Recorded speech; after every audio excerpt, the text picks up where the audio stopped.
We will invest in building 15 new roads of national significance across New Zealand.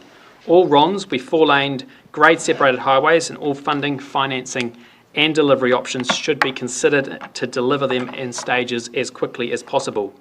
In addition to the roads of national significance, there are also a number of roads of regional significance we are keen to make progress on in this GPS period. This includes projects like the Ashburton Bridge, cyclone and flood recovery efforts for the East Coast and Central North Island, and a number of critically important bridges in the South Island.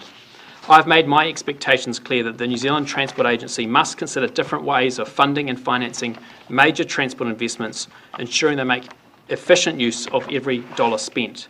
This will include PPPs, public-private partnerships, increased use of tolling, build, own, operate, transfer equity finance schemes, and value capture to generate additional revenue and deliver infrastructure in a more efficient manner. Today I can also confirm that as part of the draft GPS we are creating a new $500 million pothole prevention fund through 2 new activity classes to ensure the maintenance funding is ring-fenced to resealing, rehabilitating and drainage maintenance works on our roads. This will ensure the New Zealand Transport Agency and local authorities get New Zealand state highways and local roads up to safe and reliable standards.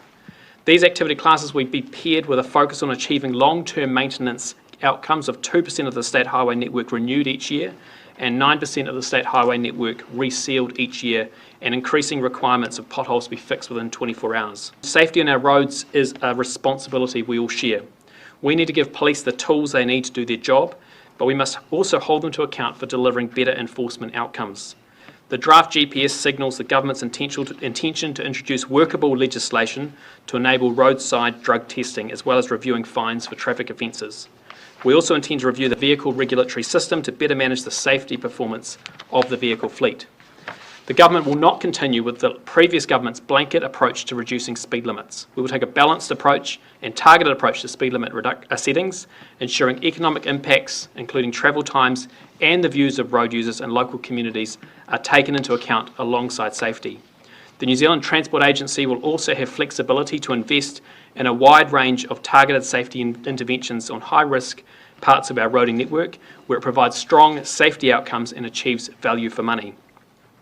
We've had to make some tough calls to deliver this critical program of investment on behalf of taxpayers.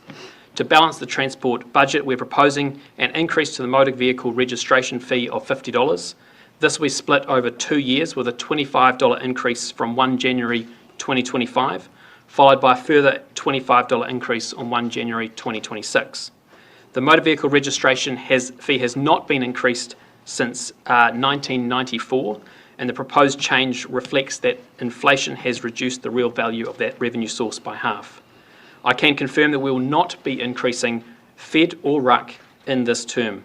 However, the draft GPS signals a proposed 12-cent, 6-cent and annual ongoing 4-cent per litre increases in fuel excise duty and road user charge equivalent in January 27, 28 and 29 respectively.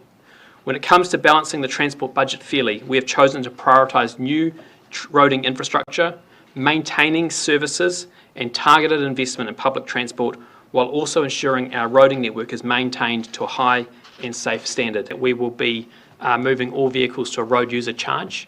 That means that it will be charged based on distance and weight of vehicles. That work needs to be undertaken over the next 3 months to work out how that's going to be done and what time frame, and we'll have more to say about that once that work is completed. What we're doing here is we're ensuring that we can build and maintain our roading network, and we're ensuring we've got the funding so that we can reduce the number of potholes on our road and build the roading infrastructure that New Zealanders expect this government to deliver, as well as look at a range of funding and financing opportunities which have been off the cards under the last government. We need to look at a wide range of funding and financing opportunities so we can get the infrastructure New Zealanders need to grow our economy, so we can have economic growth, productivity and more jobs in New Zealand.